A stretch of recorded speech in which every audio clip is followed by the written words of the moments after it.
Au Guinée, on avait vu la montagne grandir, mais personne n'imaginait qu'un jour elle emporterait nos vies.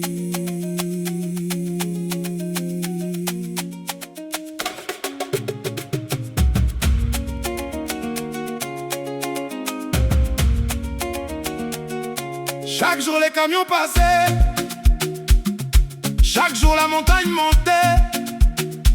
On disait c'est loin, ça va aller, mais le danger continuait d'avancer. Des familles vivaient à côté, des enfants jouaient sans savoir, pendant que la montagne grandissait. Elle préparait un jour de cauchemar. On avait des yeux pour regarder, mais avons-nous vraiment vu? On avait des voix pour alerter, mais qui les a entendus? La montagne a parlé dans la nuit, et la Guinée s'est réveillée en larmes.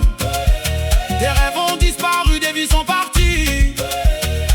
Pourquoi fallait-il attendre les drames? La montagne a parlé, écoutez, que personne n'oublie ce qui s'est passé. Ce n'est pas seulement une catastrophe, c'est une leçon qu'on doit retenir.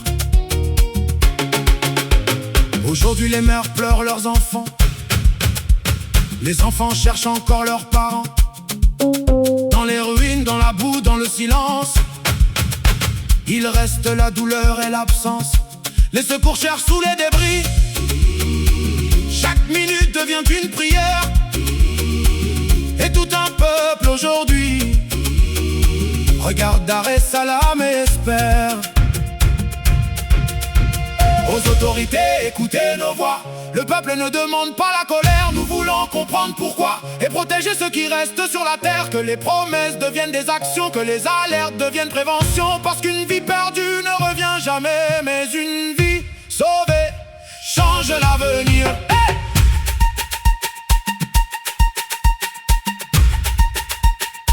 La montagne a parlé dans la nuit, et la Guinée s'est réveillée en larmes.